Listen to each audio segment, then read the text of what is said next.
ஸ்ரீமதே ராமானுஜாய நமஹ. நம்ம பெரிய திருமொழியிலேருந்து பாசுரங்கள் பார்த்துட்டுருக்கோம். திருமங்கை ஆழ்வார் அருளிய பாசுரங்கள். இதில் நம்ம இப்போ பார்க்க போகிறது முதல் திருமொழியில் முதல் 10ல் 3வது பாசுரம், சேமமே வேண்டி. திருமங்கை ஆழ்வார் வருந்தி ஒரு பாசுரமாக பாடின்னு இருக்கார். இந்த 3வது பாசுரத்தில் தன்னுடைய பழைய நாட்களை பற்றி சொல்கிறார். நான் சேமமே வேண்டி என்னுடைய இன்ட்ரெஸ்ட்டுக்காக நான் எனக்கு என்ன பிடிக்குமோ அதெல்லாம் பண்ணிட்டேன். அப்போ பண்ணும்போது நான் பண்ண காரியங்கள் எல்லாமே தீவினையாக போச்சு. நல்ல காரியங்களே பண்ணலை, நான் எல்லாமே கெட்ட காரியங்களாக பண்ணியிருக்கேன். இப்போ என்னுடைய அந்த நாட்களை வெளியில் சொல்லக்கூட முடியாது. அது எப்படி நமக்கு வந்து கனவு வந்து வெளியில் சில தரமில்லாத கனவெல்லாம் வரும். அந்த கனவை வெளியில் சொல்லிக்க முடியாது.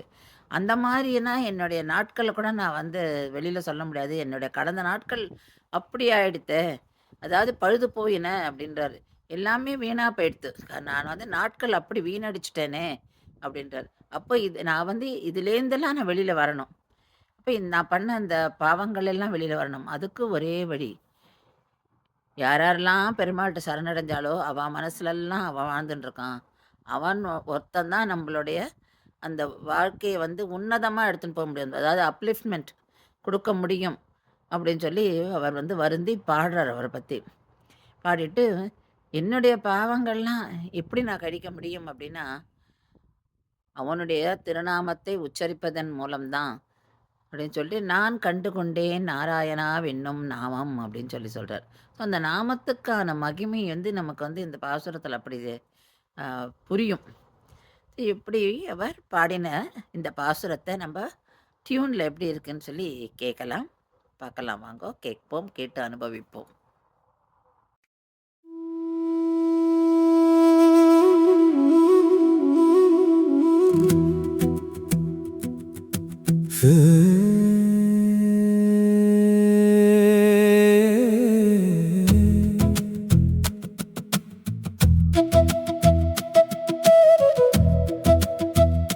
சேமமே வேண்டி தீவினை பெருக்கி தெரிவை மாறுருவமே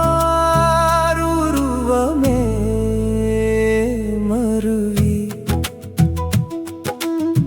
பூமனார் கண்ட கனவிலும் பழுது ஆய் ஒழிந்தன கழிந்த அந்நாள்கள் காமனார் தாதை நம்முடைய அடிகள் தம்மடைந்தார் மனத்து இருப்பார்.